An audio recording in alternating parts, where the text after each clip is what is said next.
Give us a couple of seconds while we get set up. Hello. Alex, how are you? Fine. Doing good. How are you? Very good, although been a bit sick this week, so a little bit slow. Yeah. It's this time of the year. Everybody Yeah, exactly. is catching something. Yeah. I was down last week for a couple of days. Yeah, you mentioned. Mm. Um.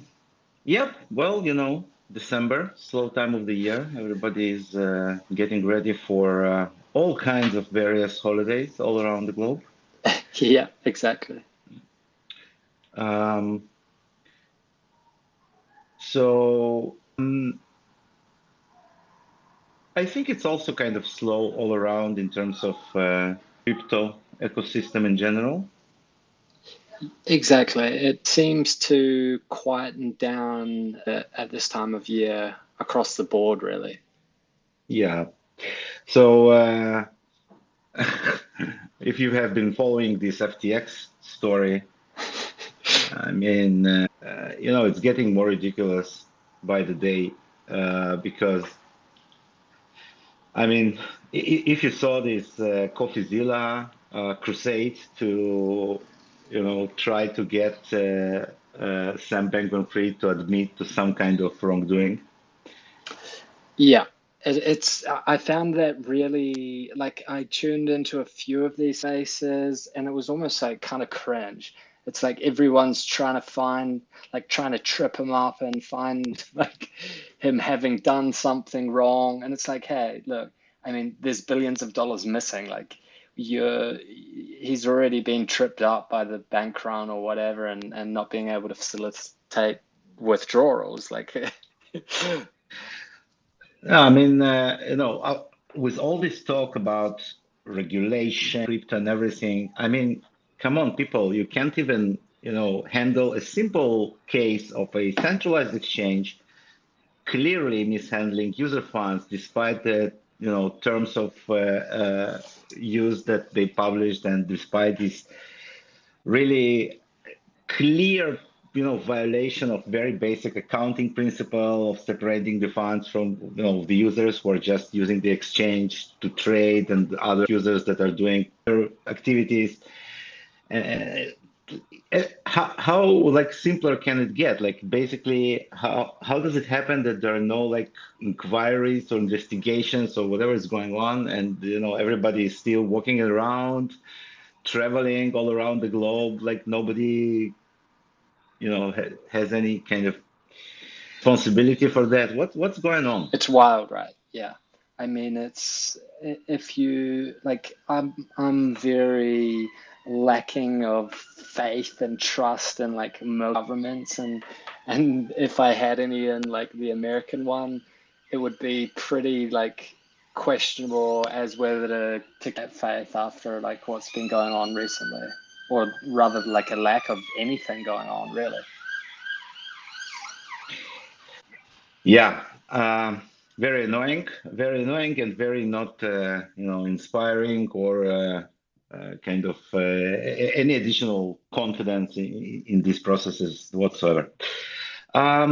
So today we're going to talk about Beam mostly.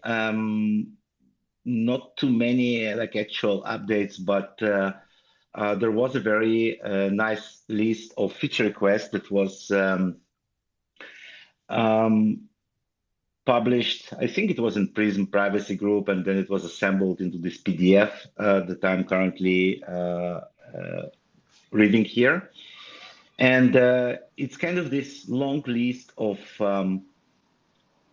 feature requests, suggestions, and overall discussions. And I would like to dedicate some time today to go over it because it has a lot of interesting points. Yeah.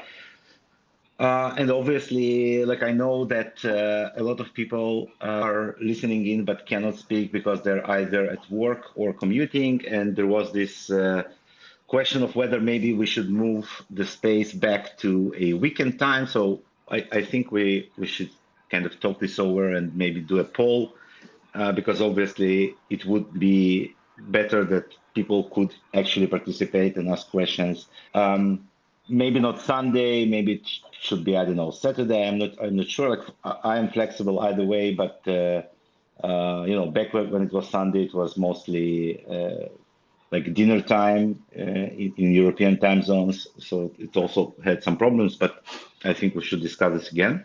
Yep. So, okay. Um, so let's start with this list. I think it's very interesting. So the first two items is talking about I2P and Tor integration. This is actually something that we have been discussing and partially implementing like a long time ago, probably a couple of years ago. However, we did not complete this kind of full implementation of Tor or I2P. As you know, Beam servers, they communicate with each other directly using encrypted communication channels. And we also have like SBBS integrated into this process as well. So we did some kind of work to enable using Tor externally, but it was not integrated into the wallets. I don't remember exactly what the issue was, but I think we did have some technical with that. Actually, the addressing, I think, was the problem. So both of these items are on our like kind of long-term to-do list, and they were postponed almost indefinitely.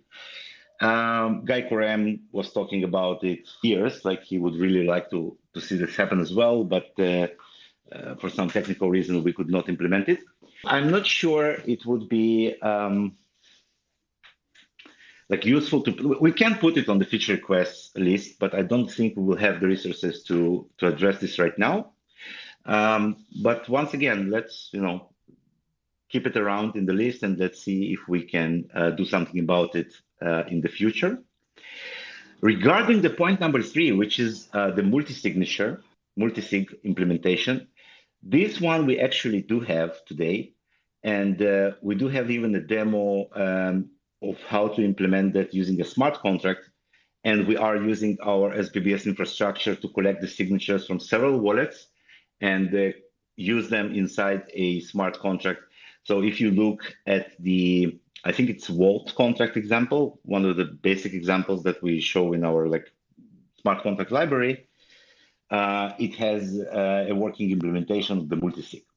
So this is both possible and implemented, and it can be used in decentralized applications. So if you want to create a scheme where you like have several wallets to sign the transaction or some other action before it's executed, it can be done. So that we can, I think, mark as implemented. Now, the next point is a very good one, and it's about the coin control and the ability to select specific UTXOs for your transactions. And it even does acknowledge the fact that we did not implement it previously due to kind of usability issues, because basically any application of this kind, you have like regular users and then you have the power users, people who are actually know what they're doing and they can understand how to select UTXOs correctly. By default, our wallets are built to make the UTXO selection automatic and select the safest UTXOs like possible, especially if you are using Lilantus or like offline transactions where some of the UTXOs are in the shielded pool. But I think it's a good feature. I think we should definitely put it on the list. Once again, it will be mostly used by people who really know what they're doing and understand our kind of wallets and how Beam operates in general very deeply. Uh, so this one I would definitely convert to feature request. Um, okay, so the next one,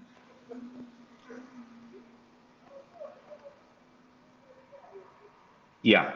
So the next one is about our decentralized applications and how they are controlled in terms of risks of leaking IP addresses and in general getting information from the wallet. So this is something that we did discuss, I think, in either the previous space or the one before that, and it has two parts to this solution. So the first one, able to package the application and distribute it completely in a decentralized way. I think it was mentioned by Harsh, I think it was, but I'm not sure. Because today we have two types of applications. We have the applications that are served, at least the list of the applications is served from our servers, and they're also located on Amazon. And we also have applications that are distributed through the decentralized app store, which are stored on IPFS, and they're packaged in a way which is completely isolated from like any external server. Now, we do have some kind of warning which says that the application is trying to reach out. So if you download an application that you don't know and it will try to connect to the internet and thus make your IP address visible, you should receive a warning about it. But what we are going to do with this is we're going to create, and we're working on that right now, and more kind of organized infrastructure for the front end of the applications. Until today, most of these applications were written kind of, ad hoc developers using different frameworks, like mostly React. Like the gallery, for example, is using Vue, which is a different framework. And there were no clear guidelines of how to implement this application. So what we're doing today is we are creating a unified structure for the front-end application. And this will make the process of building this application more organized. It will also be documented, obviously. And then part of this development process is also packaging the application as a standalone archive. And we can make this restriction that there should be no outside communication except through the wallet interfaces, which means that once you downloaded the application, you can be absolutely sure that it's not trying to access any outside servers and only accesses built-in wallet APIs. So that could probably solve these issues of leaking like metadata or IP addresses. The second part is the access to the data inside the wallet. And in this regard, once again, so the correct or the full solution would be to implement a permission-based system where the application asks permission to access specific data inside the wallet. By default, today, it cannot access anything. So you do not give an application access to your transaction history outside, from your wallet. Your balances obviously are not exposed to the application. And whenever the application tries to create a transaction, there is a dialog which is controlled by the wallet itself, which shows and asks for confirmation to, either spend funds or receive funds or to do whatever the application wants to do. So I think that in this regard, it's pretty safe. But once again, we might be required in the future to more kind of detailed control over specific permissions. As you know from the applications that you have on your mobile phone, usually it's like, oh, give me access to this and that, otherwise I will not work. And then you say, yes, but I do want you to work, so I will give you access. So it's kind of not really working. It's like this UAC screen in Windows. If you're using Windows, like every once in a while, there is this very scary screen that pops up and says, oh, the application requested access to your system configuration or whatever. And you're like, yeah, go ahead, because what else can you do? But at least, in my opinion, it's mostly like rolling the responsibility to the user. Like, oh, you approved it. That's not my fault. But in some cases, it's necessary nonetheless.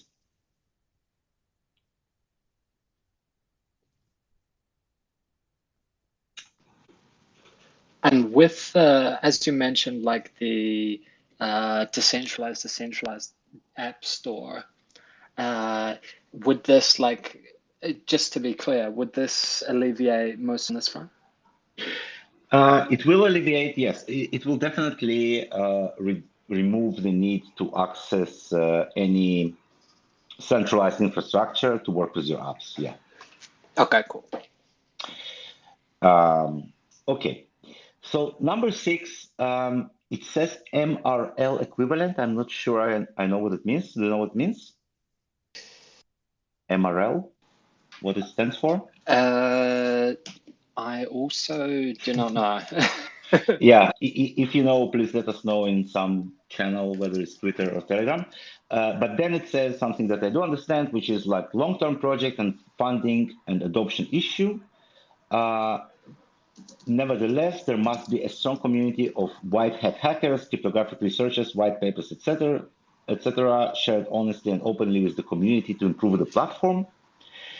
If, for example, Russia released a petrodollar crypto equivalent on Beam and Iran used it, it would it what used it would the network leadership and technology hold up to challenge of international sanctions? Uh, Such thought experiments should drive roadmap considerations. So I'm not sure I fully understand this point, but so like from what I understand, or like let me say like of my thoughts. But once again, maybe I missed the point completely. So please let me know if I'm barking up the wrong tree.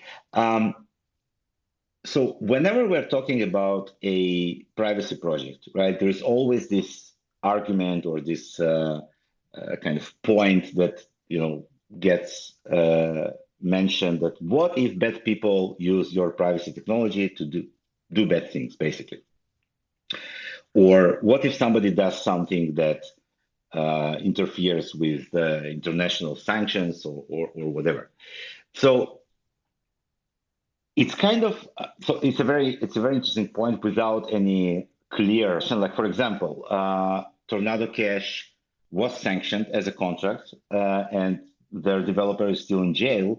While at the same time there are quite a few forks of this project, running around, and the difference between them is that the amount of money that goes through these contracts is far less than was used in Tornado Cash. So it's kind of also the question of scale, maybe.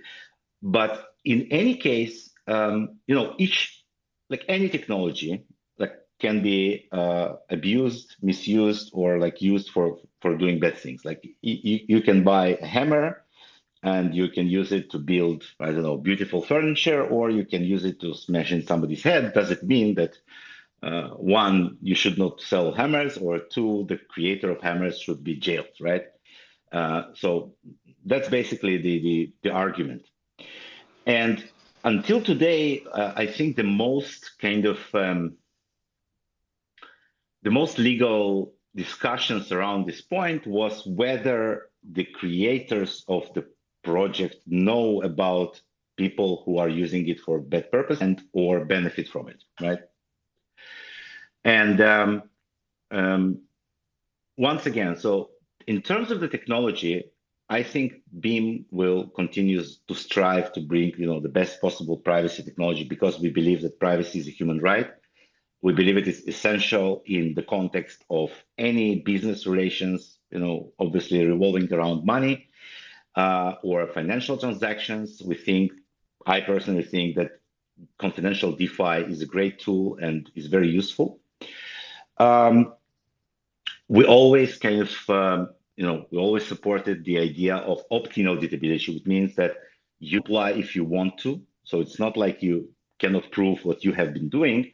However, there is a great difference between being able to show what you are doing and anyone just being, able to see absolutely without any effort all of your transactions at all times, like we have today in most cryptocurrencies, definitely in Ethereum. And we see that it causes a lot of problems with front running and with,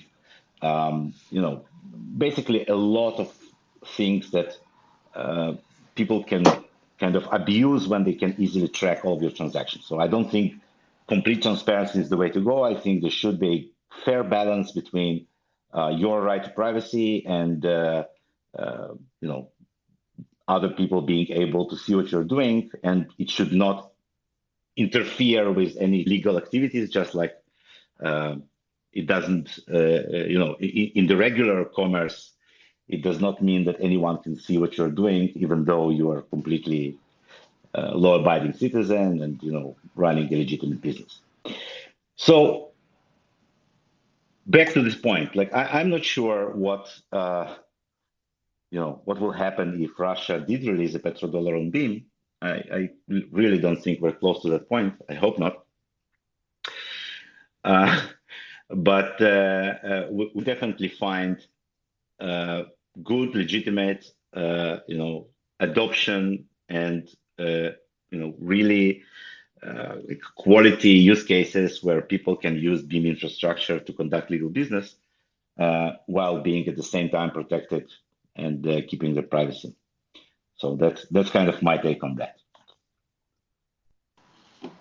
Yeah, and one of the points that you just mentioned that I want to like emphasize is that privacy doesn't necessarily mean like no one can see anything and everything's completely privacy. It's more about like having control over what information you want to give to who kind of thing. Absolutely. Yeah. Uh, that's why like I prefer the term confidentiality in most cases because that's exactly what it means. Confidentiality means that you are in control of who knows something about you and who doesn't. Exactly. Kix asked a question and maybe know more on this. And the question is, why are Tornado Cash devs? I think it's one developer. Yeah. Why is he in jail? Okay. So the story goes like this. Back a few months ago, I think it was like 4 or 5 months ago, Tornado Cash smart contract was added to the OFAC list of sanctions, right? So Yeah. it's an interesting case because it was the first time in history when a smart contract was added to this list. Before that, it was mostly either individuals or organizations that were kind of violating international sanctions, right? International sanctions, once again, I'm not an expert in this, but it's mostly like when you have, I don't know, some country that you should not trade with, or some individuals that you shouldn't like receive or send money to. So the adding of the smart contract, which is absolutely like it's automatic, right? It's not like controlled by anyone. There is no single key that controls this contract.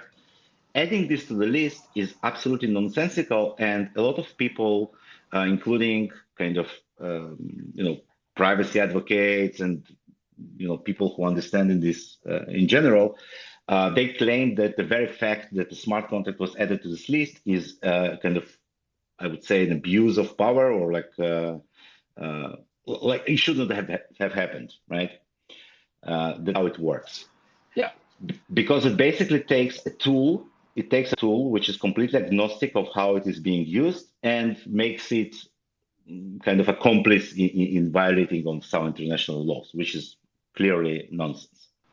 However, that did not stop authorities in Holland, in Netherlands, um, and they arrested one of the developers of Tornado Cash, and they put him in jail. So for the first 3 months, there was like no charges whatsoever presented, and according to the laws there, you can hold somebody up to 3 months without charges.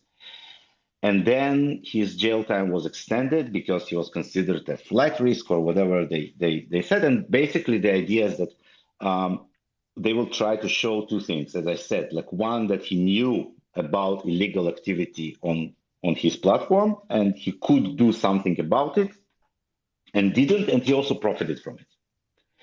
That's Okay. probably, yeah, what's going to happen. Um, yeah, so this is exactly like where, just like in many other cases today where they're like we have this clash between the new technology and the old regulation or old kind of laws that are used to handle these kinds of situations. Uh, it's very unfortunate that specifically this developer or like other people get caught into this um, process of figuring out how the laws should address a new technology. Um, and once again, this could happen to anything, right? Anything can be just added to some list, and then you become an international criminal all of a sudden. So this is exactly the point where the concepts of decentralization, the concept of smart contracts in general, smart contracts, it's a very um, new thing in terms of like how it should be treated by the laws in different countries, because it is, after all, completely automatic piece of software running on a decentralized environment, which, yeah, can be used for many different things, not necessarily legal. But does it mean that the smart contract should be added to, OFAC list? Does it mean that the creator of that contract, the developer, actually should be jailed or not? All of these are very interesting questions that the world will need to figure out, and I just hope that as few people as possible will kind of suffer in the process of figuring it out. Yeah, and it's like you said, it's definitely not the first time that governments have kind of gone about things in a very strange manner. Like when the online encryption and these kind of things became a big thing, and with the illegal numbers and this kind of stuff. Yeah, first of all, there are a lot of laws today that cover all kinds of technology, especially around encryption algorithms. There are certain kinds of encryption and devices that are and for example, prohibited from being exported to certain countries, etc. So yeah, obviously, all kinds of technology that can be used to encrypt things, obfuscate things, they're being controlled, and it's a process of finding this balance, between kind of the need of governments to know everything about us and control everything about us, Yeah. our need to have our, them life and without kind of having any step tracked and logged and whatever. Yeah. Now, what's interesting is that um, in the middle, right, between today and when the internet was started, like last kind of 20 years, most of this data was in the hands of huge corporations, right? If we just take, for example, the amount of things that Google knows about me, or Facebook anymore, but for those who use Facebook, knows about you. So you cannot even compare, right? These corporations, they control a lot of data about you, and a lot of this data is being leaked and it's being stolen and it's being traded and it's being sold and whatever is happening. Uh, and there is a lot of backlash about that as well. However, from the governance point of view, like government can talk to these people, right? You know who to talk to, right? You can call Apple, you can call Google, you can listen. We suspect this guy is a criminal. Could you please provide us data? And then, in most cases, these companies will comply because they are, after all, in some local jurisdiction of some country. And if it's in the United States, it's like, okay, but if it's, God forbid, in Russia or any other place where laws are even less less of a thing than, I don't know, basically non-existent in some cases. Like if you are using Russian social network, it's basically a government tool for checking people, right? Yeah. Now, I don't know if you know, there were some stories. I can't call them funny stories, but they're crazy stories. Like, for example, let's say something 5 years ago on a social network in Russia, Yeah. and suddenly the thing that you wrote became illegal for any reason, like could be anything. Okay, let's say there is a war with Ukraine, and 5 years ago you said something nice about Ukraine. You have to take it down. Like, I mean, because if you don't take it down, you have to actively go review all of your feed going back forever and remove these things, because if you don't do it, it's considered an ongoing violation, right? Like you knew that the law changed and now it's illegal, but you still kept it up and people could see it. Yeah. Okay. Yeah, so you understand like where this is going, right? Yeah. There is no end to this methods. Yeah, and especially like when you're using, I mean, it seems very relevant when you're using something like Ethereum or other crypto that everything's transparent and there forever, Yeah, and obviously you can't take down transactions. yeah. Yeah, You can't take down transactions. There is no right to be forgotten, which is kind of something that at least theoretically exists in most established platforms. yeah, And yeah, so for example, if you have ever donated to some cause, then many years later this cause becomes illegal in your country for whatever reason, and you were not private when you did that, that's it, right? So like that's basically it for you. yeah. Okay, let's move on with the document because we still have some interesting points here. So point number 7 talks about scaling. Um, and like this is an important point, and there are several ideas presented here. Sharding is one idea, L2 scaling, Ghost DAG, um, and uh, I would like to talk about that. So first of all, our current strategic plan is to create sidechains which can use different consensus algorithms from the one being used by the Beam mainnet. Beam mainnet will remain proof of work for the foreseeable future. However, when you run a sidechain, you can use a different consensus. It can be proof of stake. It can be um, Ghost DAG or any other kind of more efficient algorithm in terms of per second. And then we will have bridges, which will be easier to implement because if you have two chains that are similar in their structure, you can use light clients to monitor the state of two chains. And then you to this idea that is similar to what Cosmos uses today of inter-blockchain communication, IBC, and funds from the main chain to the side chain, trade it with greater speed, and then like move it back when necessary. Another idea that, like not idea, but something that we have been talking previously, like long time ago, and then we kind of moved past it, but now it came back, is the idea of switching to Ghost DAG or kind of similar consensus completely on the Beam mainnet.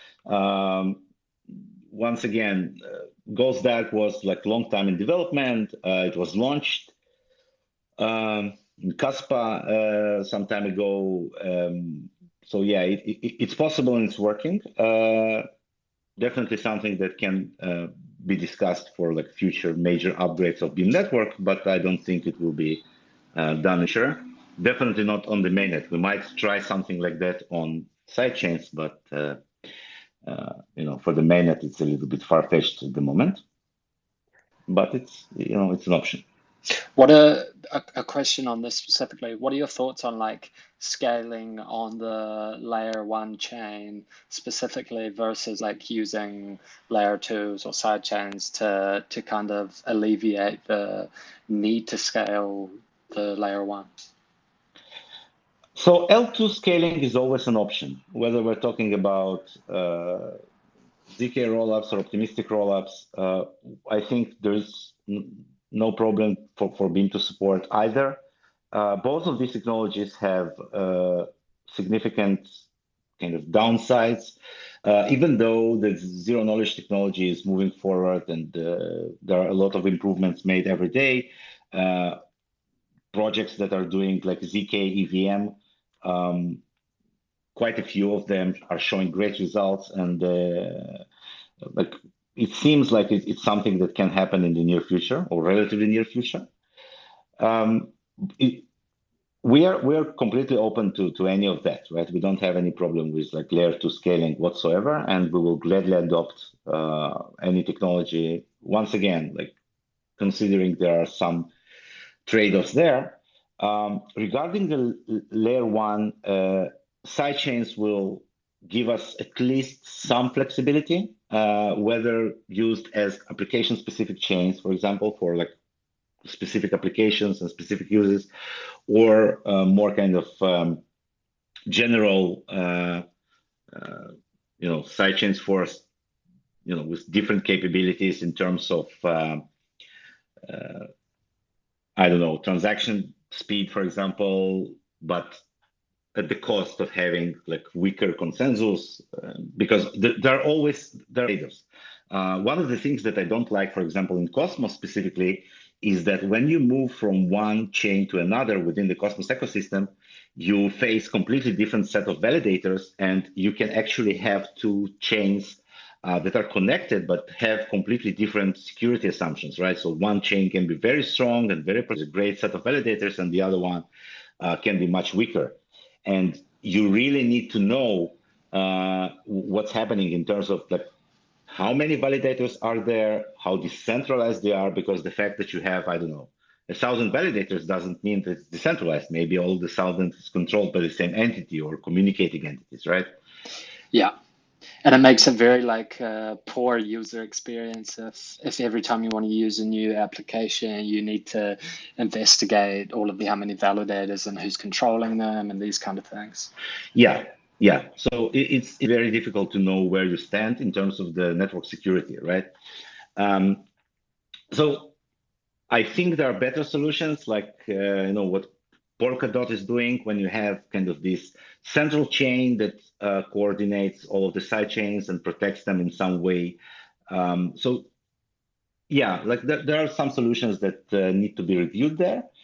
But there are always trade-offs. So when we get there, which I believe will be early next year, once we complete the integration of the EVM, which is our main goal right now in terms of like strategic improvement of the Beam platform, then we will be able, get around, review all of the existing technology in terms of like how sidechains can be implemented, and find the best possible approach for us.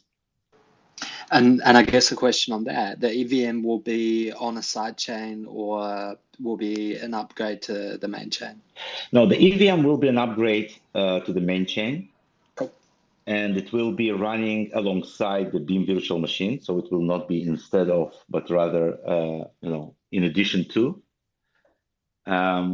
Yeah, so it will allow, in my opinion, better adoption in terms of like migrating existing contracts to Beam. It will make it much easier for developers to join in. Yeah. Yeah. What would be the biggest pro? Like as a developer, obviously when Beam has EVM compatibility, you'll have a lot of tools and a lot of like example contracts and this kind of thing from the Ethereum and other ecosystems that have the EVM.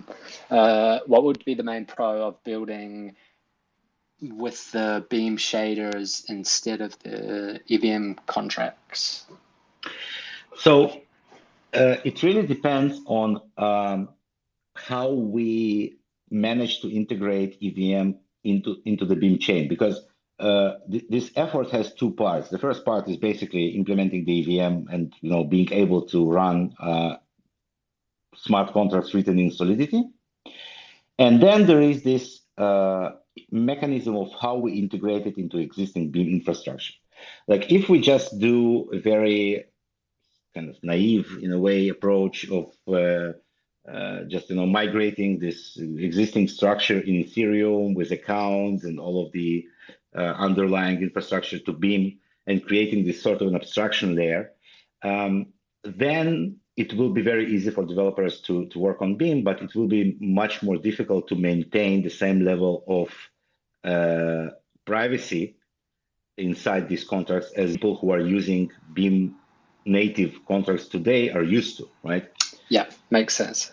Yeah, well, like we could easily replicate the, ERC20 or in general account model, but then wait a minute, like where's the privacy here? So we're not exactly there yet, so I don't have like specific answers of whether we can extend existing like EVM architecture with some additional privacy features that will make it easier to write private applications. Because when you are using a Beam virtual machine and you're implementing in Beam smart contract language, you have a lot of primitives ready for you to work with, private UTXOs. You have kind of better control over um, how you structure your contracts to support. Once again, the contracts themselves, they're not private, but at least you have more tools to work with that. It remains to be seen, right? We will do our best, but it remains to be seen. But once again, um, at this point, like I think it will mostly help adoption. And once we have like rich enough ecosystem, we can integrate a kind of more, low level Beam native privacy applications with kind of more general applications that run on Ethereum today. And, that might kind of solve the adoption problem for us. Yeah, makes sense. Um, so there is a long point number 8 here. I will try to go over it and understand what it means.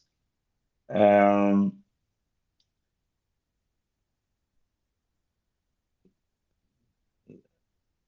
so it basically talks about the the structure of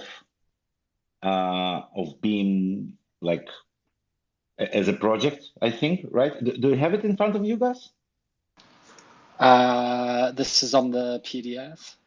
Let me send it to you here in the chat between us. So just if you could read it with me and understand what it's talking about, because it's quite long and has a lot of points inside it. So Yeah. I'm trying to unpack what it all means. Um, so basically, it talks about like how we, I think, operate as a project, right? What's the structure or like how it's working? Yeah, pretty much. And I guess like in the beginning, Beam Development Limited or BMX, and I guess like at the moment it would be the foundation, and soon it will be more directly at the DAO itself. Yeah. So yeah. So quick history, kind of here and how we got to this point. As you know, Beam started in 2018 as a company, and we had two kind of shifts in our governance structure. The first one was the company was kind of disbanded and closed, and we moved to the Beam Foundation, which had an independent board of directors, which included representatives of different areas, including trading, mining, technology, etc. Um, and then we have decided to move to the next step, which is the BeamX DAO. And BeamX DAO has its own token that was issued, and some of it was distributed, but not too much. And right now, this process is kind of slowly moving forward somewhere, right? Like we're doing it slowly because, first of all, we're doing a lot of things at the same time and with software development of Beam. But in terms of the governance, for example, we have deployed the voting application, but we never used it, right? So it's there, but it wasn't used. Yeah. And the theory behind this, or like the process that we want to accomplish, is something like that. Like we have a stable working network. That's the situation today. We have community, which is interested in the long-term success of this network and the process and the project. And now we want to organize the decision making around where Beam is moving, what we're doing, in a way that has kind of two aspects. First, we have some funds that are like managed by the foundation, some funds accumulated directly in the DAO in terms of profits from, I don't know, band sales or in the future like DEX operations or whatever. And these funds are distributed using this voting mechanism to all kinds of activities. This includes obviously software development as one of them, but in general, also things like marketing, things like, I don't know, business development, etc. And the process of distributing these funds is controlled through this kind of voting, on-chain voting mechanism.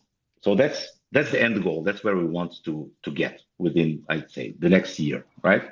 Yeah. So as one of the first steps in this direction, we have moved to the bounty-based development process, which means that as of right now, like before that, we had these releases. We would announce we are doing X, Y, Z for this next milestone that we have. We would discuss it with the community, obviously, but we would collect feedback. But in general, we were making the decision of where to go and what to develop.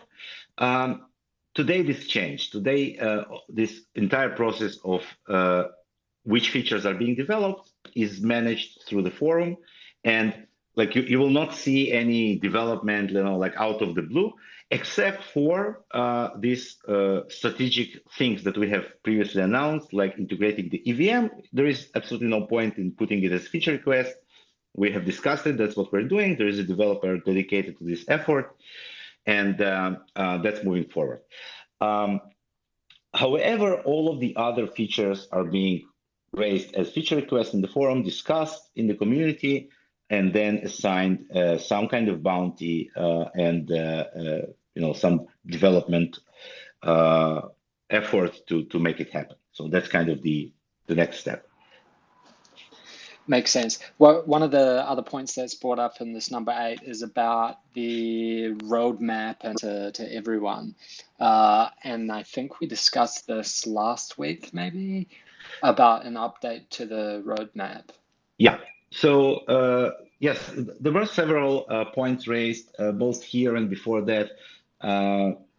About the fact that we don't have like a proper roadmap update in Medium, and kind of difficult to understand, like when a newcomer arrives to Beam, it's not very clear exactly what is the current roadmap or when it was updated last. So as you know, this month, January 3rd, we will be celebrating our 4th official birthday. Yep. And by that time, in addition to huge celebrations, we will also publish a roadmap update that will include all of the aspects that I have been talking about today and previous weeks, like including our strategic roadmap, our current specific goals and achievements. And yeah, this is definitely something that we need to do at least on a quarterly basis in terms of kind of keeping track of our efforts and achievements. Absolutely. And I think like even with the feature requests, it will almost like outside of the quarterly updates and this kind of thing, it'll almost act like a rolling update on the GitHub. I can't remember the exact link, but the GitHub one that's outlining all of the like feature requests being worked on and this kind of thing. Yeah, yeah. So we're using the forum for suggestions like feature requests and discussions, and then we're using GitHub to keep track of the specific issues and how they progress throughout the development process. Yeah. In general, we have been, as you know, and this is actually also mentioned in this great document, numbers 11 and 12, documentation issues, SDK, and standards. So we have been relatively slow on organizing and creating like proper documentation, and also providing more kind of organized tools to develop smart contracts on Beam in general. And like we're working on that. Right now, we have mostly kind of been focused on developer documentation. It's on my plate, so that's why it's slow. I'm lazy. But in addition to that, I think it's also important for us to organize general documentation about Beam. Like we have been using Medium as our blogging platform. We have some information on the website. We have some information in the docs, like in general, like when you're new to Beam and you want to learn quickly what we're doing and what it means. Um, it's kind of still, too scattered for my, like, in my opinion. And this is also something that we probably need to organize at some point and create kind of a better curated list of resources. So yeah, and obviously, if you are, especially if you're new to Beam and you come to our website or community site or documentation site and you encounter like things that are not clear, um, you are more than welcome to raise those points in the community or directly to me. Um, and that will make us kind of better focused on what needs to be improved. We've been doing a lot of different years. Not everything is well documented. Um, so yeah, still a lot of work on that front. And this is something that will only improve from here on out. And like you said, if there's something that you're missing or that you need or want specifically, then mention it in the chats and we can prioritize it to get it quicker. Yeah, I really like the community effort, like lately, like in general. Beam Assets, great website, like Yeah. very good resources, very good discussions um, all around. In addition to Beam community, which is used intermittently to fight between various projects. Yeah. I think we can make a separate DAP out of it, right? Project fight. Yeah. Um, but other than that, we have like Prism Privacy, which is a very nice community with a lot of interesting discussions. Obviously, the Beampod community, quite a few communities kind of uh, happening around Beam, which is great. I really like it. I really like the the questions, the efforts, the kind of is very important to keep us on track. Please keep doing that, right? I really appreciate that. um yeah, so it's really been very good for us, all this activity. Absolutely. And like personally, I think this is even more exciting than like any development that's taken place in the past. No offense, obviously. But like this is like very important in my opinion for like building an ecosystem is having these smaller groups and wider kind of reach outside of the Beam like main channels and us as well Yeah. to it helps like further decentralize the network and community and this kind of stuff, which is very important. So just like kind of as there's kind of couple of more points here in the document, but I think I will, as this kind of summary or like closing remarks, um, I really like that people follow what we're doing and really are passionate about privacy and the project and what we're trying to kind of to accomplish here. I think we're almost at this point, like not yet, but we're getting to this point where we will have rich enough ecosystem in terms of like applications and things that with Beam, even before we integrate the EVM. Obviously, we hope that EVM integration will make it even more so. Uh, and it's really great, right? Like, I mean, in terms of participation, in terms of like, raising important points, discussing them, I think our community is really amazing in this regard.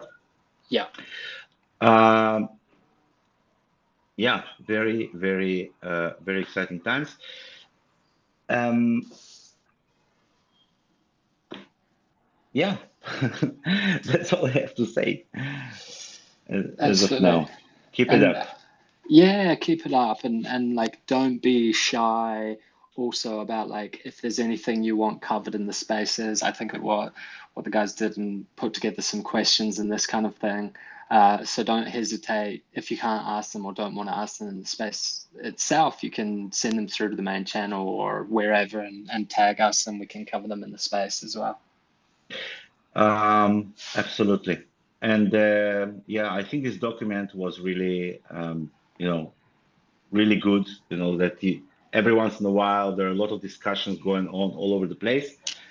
We really appreciate the effort of, putting these things together, gathering them for discussion, because otherwise they just remain, uh, just discussion somewhere in the chat. But documents like that really make it much more kind of clear, allow us to work with that. I think I will transfer it, or most of it, to the forum for future, like, follow-ups on that. Absolutely. Um, okay, great. So yeah, we'll see you next week. We will do this poll about the day, right? Yep. Because as much as I like hearing myself talk, I would really love to have more people participate actively and not just listening in.